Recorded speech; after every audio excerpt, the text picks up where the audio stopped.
வானத்துலேருந்து பார்த்தீங்கன்னா ஒரு சின்ன ஸ்பேஸ் ஷிப் மாதிரி வந்து விழுகுது. ஸோ அந்த வழியாக வந்து ஒரு கப்பிள்ஸ் என்ன பண்ணுறாங்கன்னா என்னது அப்படின்னு சொல்லிட்டு பார்க்கறதுக்காக போகிறாங்க. அப்படி போய் பார்த்தா அந்த ராக்கெட்டுக்குள்ளே ஒரு குட்டி குழந்தை இருக்குங்க. ஸோ அதை பார்த்துட்டு அந்த ஹஸ்பண்ட் இருந்துட்டு வா நம்ம சீக்கிரமாக இங்கிருந்து கிளம்பலாம் அப்படிங்கிற மாதிரி சொல்லும்போது அந்த லேடி இருந்துட்டு என்ன சொல்கிறாங்கன்னா இருங்க இந்த குழந்தைய நம்மளே வளர்த்திக்கலாம், நமக்கு தான் பசங்களே யாரும் இல்லையே அப்படிங்கிற மாதிரி சொல்லும்போது அந்த ஹஸ்பண்ட் இருந்துட்டு என்ன சொல்கிறாருன்னா அடியே அங்கே பாருடி அந்த குழந்தைக்கு மீசையெல்லாம் இருக்குது, இதை பார்த்தா எனக்கு குழந்தை மாதிரியே தெரியல அப்படிங்கிற மாதிரி சொல்லிட்டு இருக்காரு. ஸோ அதுக்கப்புறம் அந்த லேடி இருந்துட்டு அந்த குழந்தை எடுத்து கொஞ்சிட்டு இருக்கும்போது அழகாக அந்த குழந்தை சிரிக்குது. ஸோ இவர் பார்த்துட்டு ஆஹா உண்மையிலே குழந்தை தான் போல அப்படின்னு சொல்லிட்டு கொஞ்சலான்னு போறாரு. ஆனால் அந்த குழந்தை அவரோட கையை உடச்சி விட்டுருது. அப்புறம் அவர் வழியில கத்த ஆரம்பிச்சாரு. அதுக்கப்புறம் அந்த குழந்தையை தூக்கிட்டு வீட்டுக்கு வந்துடுறாங்க. வீட்டுக்கு வந்ததுக்கு அப்புறம் பார்த்தீங்கன்னா இவர் என்ன பண்றாருன்னா முதல்ல அந்த மீசை எடுக்கணும் அப்படின்னு சொல்லிட்டு ட்ரிம்மர் எடுத்து மீசை எடுத்து விட்டுறாரு. ஸோ அது இப்போ அந்த குழந்தை பார்க்க அழகா இருக்கு. ஸோ கொஞ்சம் மேலே திரும்பிட்டு மறுபடியும் கீழே பார்த்தா மறுபடியும் அந்த மீசை வேகமாக வளர்ந்துருச்சுங்க. அதுக்கப்புறம் என்ன அந்த குழந்தைய அவங்களே வளர்த்த ஆரம்பிச்சிடறாங்க. அந்த பையன் கொஞ்சம் பெருசானதுக்கு அப்புறம் ஹாஸ்பிட்டலுக்கு கூட்டிட்டு போறாங்க. ஸோ அங்க போனதுக்கு அப்புறம் அந்த டாக்டர் வந்துட்டு என்ன பண்றாருன்னா அந்த குட்டி பையனோட முட்டியில தட்டுறாரு. பையன் சடனா ஒரே ஒரு உதவ விட்டா அவர் அப்படியே செவுத்த உடச்சிட்டு போய் பக்கத்து பில்டிங்ல போய் விழுந்துடுறாரு. அதுக்கப்புறம் அந்த குட்டி பையன் உன்னி பெருசாயிடுறான். ஸோ அந்த சமயம் பார்த்தீங்கன்னா இவங்க அப்பா வந்து ஒரு மெக்கானிக் ஷாப் தான் வச்சிருப்பாரு.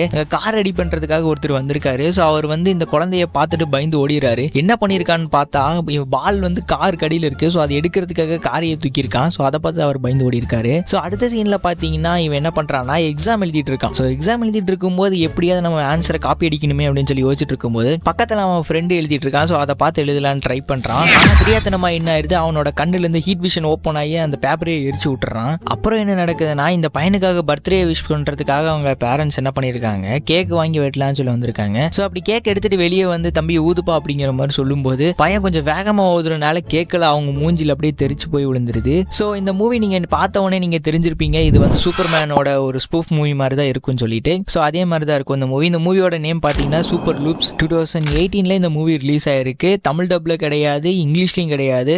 ஏன்னா இது ஒரு Spanish movie. So subtitle use பண்ணி பாருங்க. ஸோ மறக்காம நம்ம சேனல் இந்த மாதிரி நிறைய மூவிஸ் நீங்க பார்க்கணும்னு நினைச்சீங்கன்னா நம்ம சேனலை சப்ஸ்கிரைப் பண்ணி ஃபாலோ பண்ணிக்கங்க.